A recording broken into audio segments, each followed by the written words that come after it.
వాళ్ళ నాన్నగారు మా గురువు గారు, వాళ్ళ నాన్నగారు, వాళ్ళ పెద్దనాన్నగారు, వాళ్ళ అమ్మగారు, వాళ్ళ దగ్గర నేను చదువుకున్నా. మీరు ఎక్కడ చదువుకుంటారు ఇప్పుడు? చదువుకున్నారు కదా.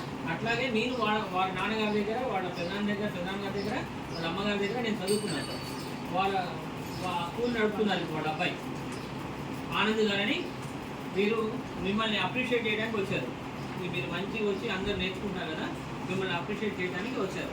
ఒకసారి జై శ్రీరామ్ చెప్పండి. అట్లాగే వారి యొక్క సతీమణి గారు కూడా వచ్చారు, మేడం గారు కూడా వచ్చారు. వారికి కూడా ఒకసారి జై శ్రీరామ్ చెప్పండి. అలాగే మిమ్మల్ని అప్రిషియేట్ చేయడానికి మా వసుమతి రవి గారు అండ్ కృష్ణమోహన్ గారు, వాళ్ళిద్దరు మా మిత్రుడు. ప్లస్ ఈ కార్యక్రమం జరగడంలో వాడు కూడా భాగస్వాములు కాబట్టి వారు కూడా వచ్చేసి రండి. వారికి కూడా జై శ్రీరామ్ చెప్పండి.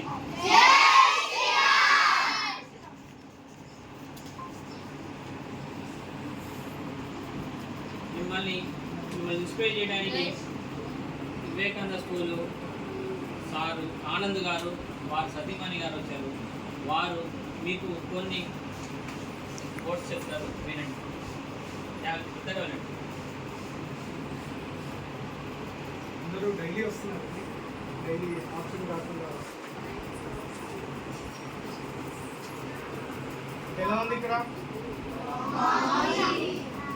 అసలు ఇదివరకు ఈ కార్యక్రమానికి రాకముందు హాయ్ అని చెప్పడం వచ్చు, కానీ మనందరికీ నమస్కారం పెట్టడం వచ్చా అలవాట్లేదు కదా.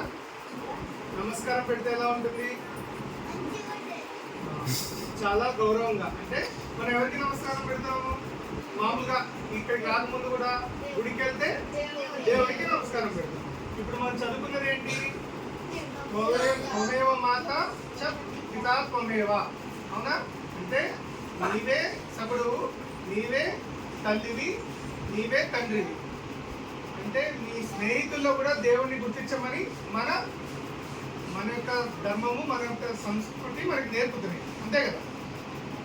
మీకు చిన్నపిల్లలు కానీ చాలా క్లుప్తంగా చెప్తాను. ఎదుటి వాళ్ళలో కూడా దేవుణ్ణి చూడటం అనేది మనకి మన సంస్కారం నేర్పిన పాఠం. మన ధర్మం, మన భారతదేశం యొక్క ధర్మం.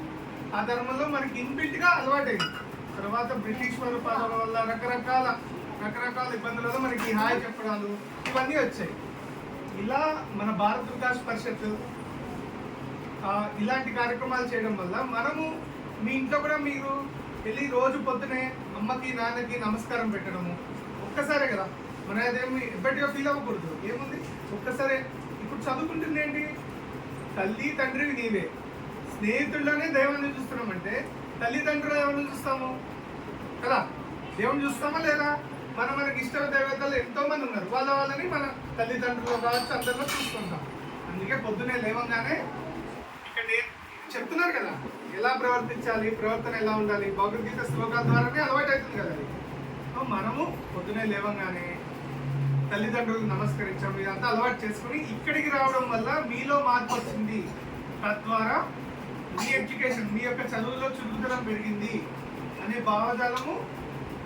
భావన ఇంట్లో కలగాలంటే దాన్ని ప్రధానంగా ఇక్కడ నేర్చుకున్నామని మీరు ఏదో బట్టి చదవడం కాదు, ఇంప్లిమెంట్ చేయాలి. ఇలా మనకి ఏంటంటే ఈ భారత వికాస్ పరిషత్ అని ఇక్కడ ఏదైతే ఉందో అది RSS, రాష్ట్రీయ స్వయం సేవక్ సంఘ్ అంటాం. దాని యొక్క వింగ్ అన్నమాట. ఇది ఒక వింగ్. సదాచారము ఇలా పిల్లల నేర్పడము. ఇప్పుడు టీచర్ గారికి అవసరం లేదు కదా. ఎందుకు మీ అందరిని ఇక్కడ కూర్చోబెట్టి ఎందుకు నేర్పాల్సి వస్తుంది? ఎందుకు నేర్పుదాం అనుకుంటున్నారు? సో తప్పన పిల్లల్లో ఇప్పుడు ఫోన్ల ద్వారా దీని ద్వారా మీ అందరూ ఫోన్ చూస్తారు కదా. ఇంటికి వెళ్ళగానే అక్కడ పాప చూడు కళ్ళజోడు వచ్చేసింది. ఇంకా అందరికీ ఇంకా తెలియని రుగ్మతలన్నీ వస్తున్నాయి ఫోన్ల వల్ల. సో ఇంటికి వెళ్ళి ఫోన్లు చూడకుండా ఉండాలంటే ఏం చేయాలి? ఇలాంటివి ఒక ఇంతమందికి అని చెప్పి అనుకుని ఇంతమందిలో ఆవిడకి స్థానతకు మించి అంటే ఆమె సమయాన్ని వెచ్చించి ఇక్కడ నేర్పిస్తున్నారు కదా. మంచి నేర్పిస్తున్నారు లేదా చెప్పండి. మరి అన్నీ వస్తున్నాయి కదా మీకు కదా. ఎందుకు తపన? మీలో మార్పు రావాలి, పిల్లలు మంచిగా ఉండాలి. ఇవాళ పిల్లలే రేపటి పౌరులు కదా. అవునా? మీ స్కూల్లో చెప్తారు నేటి పిల్లలే రేపటి పౌరులు అని చెప్తారు కదా, మీ స్కూల్లో చెప్తారు కదా అలా. సో మనము ఇక్కడికి వచ్చినందుకు గాను టీచర్ గారు అంత సమయం వెచ్చించి ఈ ఆర్గనైజేషన్ కావచ్చు ఏదైనా కావచ్చు మంచి సమయం వెచ్చించి మీకు ఇంత నేర్చుకున్నాడు, మంచిగా నేర్చుకోవాలి. దానికి నేను ఇక్కడ వివేకానంద స్కూల్ ఉంది కదా మామిలిగూడెంలో, మామిలిగూడెం అని ఇక్కడ వివేకానంద స్కూల్ ఉంది. దానిలో కూడా మనం ఇక్కడే మళ్ళీ గాంధీ చౌక్లో రామకృష్ణ విద్యాలయం అని ఉంటుంది. దానిలో కూడా మనం ఏం చేస్తామంటే పొద్దునే భగవద్గీత చదివించిన దగ్గర నుంచి ఆటలు అన్నీ చేపిస్తాం అనమాట.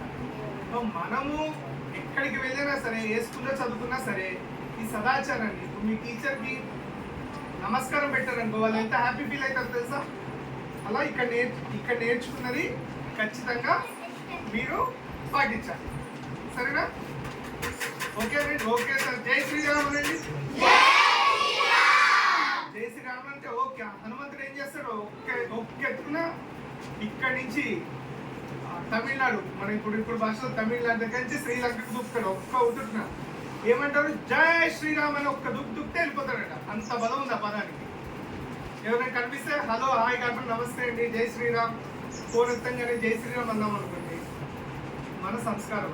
మనలో రాముడిని ప్రతిసారి తట్టి లేపుతున్నట్టు ఆయనే ఓకే వెన్నుంటి మిమ్మల్ని నడుపుతాడు, ముందుకి నడిపిస్తాడు. చదువులు అన్నింటితో చాలా బాగుంటుంది. ఓకే, భారత్ మాతాకి జై అనాలి, జై శ్రీరామ్ అనాలి. ఓకే, భారత్ మాతాకి, భారత్ మాతాకి, జై శ్రీరామ్, జై శ్రీరామ్.